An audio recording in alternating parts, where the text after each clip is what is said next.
Hello बच्चों, let's read this question. The question says, which of the following statements is incorrect? इनमें से हमें incorrect statement बताना है. Option A में है H2O2 can act as an oxidizing agent. Option B में है H2O2 can act as a reducing agent. Option C में है H2O2 has acidic properties.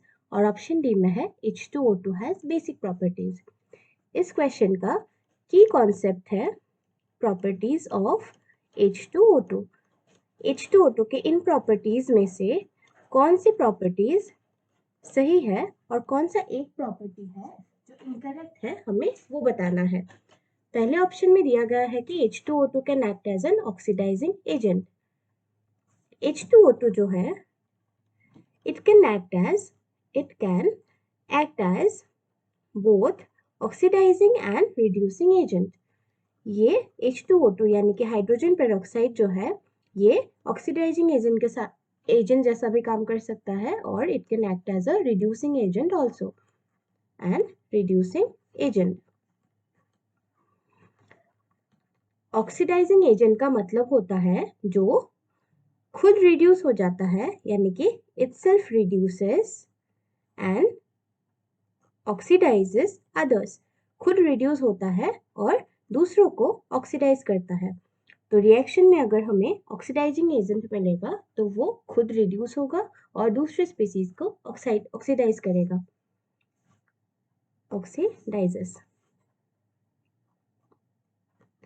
और रिड्यूसिंग एजेंट का मतलब है itself gets oxidized, itself gets oxidized and it reduces others. दूसरे species को रिड्यूस करेंगे और खुद जो है वो ऑक्सीडाइज हो जाएंगे. H2O2 जो है it can act as an oxidizing agent.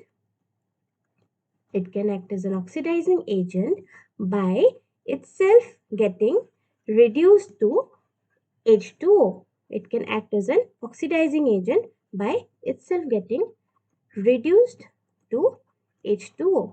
Reaction में H2O2 जो है वो ऑक्सीडाइजिंग एजेंट की तरह काम कर सकता है और इस प्रोसेस में वो खुद रिड्यूस होके H2O में कन्वर्ट हो जाता है.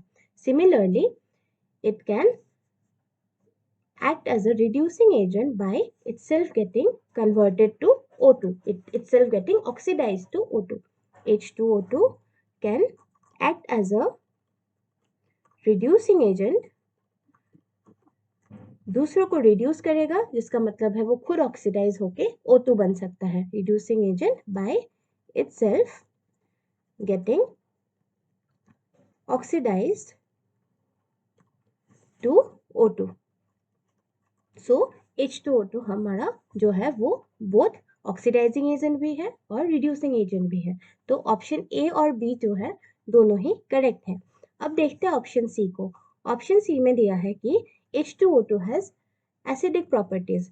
एसिडिक नेचर का मतलब हम सिंपली ये समझ सकते हैं कि that compound will release H plus ions in its solution.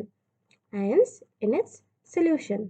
मतलब अगर वाटर में हम इनकी आयनाइजेशन चेक करें तो ऐसे कंपाउंड्स जो H प्लस आयंस रिलीज करते हैं उनको हम एसिड्स बोलते हैं या फिर एसिडिक नेचर के बोलते हैं. जो H2O2 है वो वाटर में डिसोशिएट होके H plus plus HO2 minus ions release करते हैं. So it is because it releases H plus ions, it is acidic in nature. यहाँ पर H2O2 का कंप्लीट डिसोसिएशन नहीं हो पाता, जैसे कि यहाँ पर दो हाइड्रोजन जो है वो डिसोशिएट नहीं हो पाता. एक हाइड्रोजन HO2 के फॉर्म में मिलेगा तो ये पार्शियली डिसोशिएट होता है. H2O2 पार्शियली डिसोशिएट होता है वाटर में. So it is weakly acidic in nature. H2O2 जो है that is weakly acidic in nature. तो हमारा ऑप्शन सी जो है दैट इज ऑल्सो करेक्ट. अब ऑप्शन डी में गिवन है कि H2O2 has basic properties. Basic properties का किसी भी कंपाउंड का बेसिक प्रॉपर्टीज होने का मतलब ये है कि वो कंपाउंड जब वाटर के प्रेजेंस में डिसोशिएट करेगा then it is going to give OH minus ions. Basic properties का मतलब है It gives OH minus ions in solution.